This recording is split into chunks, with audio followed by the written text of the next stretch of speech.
Why, hi, it's the Geordie Ninja. Today, what I'm going to talk about is confidence and overconfidence. Uh, I teach a lot of people, I have taught a lot of people over the years, and I'm still surprised at people's overconfidence in their ability when they talk about it. Um, Sometimes I'll get the likes of door staff come in. Door staff are a strange breed. A lot of them will only come to training after they've had an altercation or they've gotten a good kicking or something along that lines. Then they'll come in to train, tell you how good they are, even though they haven't trained in anything. They just took some steroids, got a tan, got some tattoos. The mate says they'll be amazing on the door because they're so hard, and then they'll get an SIA badge, which now I think they give out free with most cereals. Used to get stickers when I was a kid. Now you get a free SIA badge. So I think it's quite funny. Then what they'll do is they'll go on the door, strut around with the carpets hanging out, doing the King and I impression, which I always make a joke of. Then a fight will happen. They'll panic because they've never been in a fight. The person that has in the fight that they jumped in isn't frightened of them, doesn't give a fuck how much they can bench. So then they get a proper panic going on. Then I'll get a text or a phone call. Can I come and train? I want to brush up on me skills. When they come in, they'll go, well, I would have done this to them and done that to them. I would have punched there and I would have done this. And then when I watch them do something, they're horrendous. They can't punch. They can't grapple. They can't breathe properly. And they can't fight. Yet in the head, they were amazing. That's why they started working the door to show how amazing they were. Which I worked the door from 10.5 stone. So literally I got loads of free practice. Everyone would like to practice on the skinny, short, baldy doorman. Yeah? So in that sense, I got loads of free practice.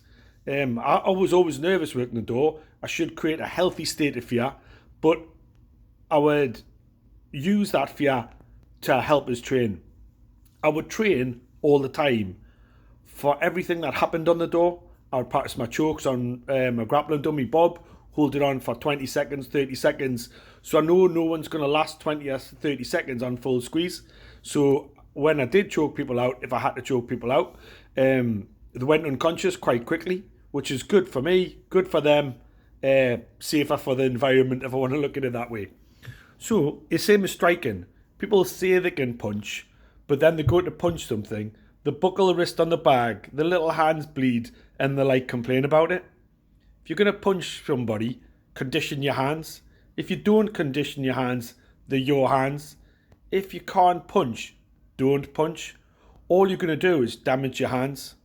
It's, to me, is self-explanatory. If you're going to punch things, or say you're going to punch things, practice punching things. It's no dry land swimmer in that sense. So when they're doing it, I just can't believe sometimes overconfidence where they're like, oh yeah, and I would do this and I would knock them out. And there were 7 of them and I knocked them all out. Yeah, they come and hit my bag and they buckle the wrist, they cry, they whinge, and then they complain they're having an off day. No, you're not having an off day. I do this for a living. You're just shit. Yeah, which sounds awful, but they have to be told by somebody that it's dangerous to be overconfident. You should always create a healthy state of fear, but that healthy state of fear is coupled with constant training. Condition your hands so you can strike with them. Condition your legs so you can kick with them. Condition your choke so your choke will work if you needed to choke somebody. Condition your preemption grappling where you're getting a lock and a hold on someone so you get used to doing it as quickly as you can under duress so you get better at it. If you don't practice it, you'll lose it. You can't live off it forever. But then it's also the other thing is people will come into training and they'll say they've never done anything. When I watch them, they've definitely done something. Yet they'll play it down and goes, well, what did you do? Oh, well, I've done a little bit of this. Only the 3 years of Thai boxing I've done in Thailand with 17 fights. And you go, well, why didn't you say that? You know what I mean? I don't understand. It's like the Rinstone Rider, that football supporter that got famous for being threatening, where he was threatening, he was going to have a fight with everyone. He's going, do you want some? Do you want some? I'll give it to you. I was amazed at his conviction in his technique. He probably he couldn't fight sleep, and he would never be able to stop the tide coming in. But in his head, he was 20 stone of pure muscle, aggression and power. I don't understand that. I was quite amazed by that. But a lot of people think they're like that. Yet when it comes onto it, they're not like that. They're on a sugar pedestal, as Jeff would say, and they'll melt in the rain. Unfortunately, that happens a lot. I'll always train to be better or as good as I can be. That's all I can do. I might not be better than somebody else. I might be worse than somebody else. I might be better than some people and not as good as others. It's the Bruce Lee analogy. If you tell you I'm good, you'll see I'm boasting. If I tell you I'm no good, you know I'm lying. In that sense, I would like that healthy state of fear, that healthy state of confidence. Your training goes up and down constantly. Your mindset has to remain there, even though it doesn't. You have to train for what you believe in, but you've got to have best way to describe it, you've got to have a realistic idea of what your training is.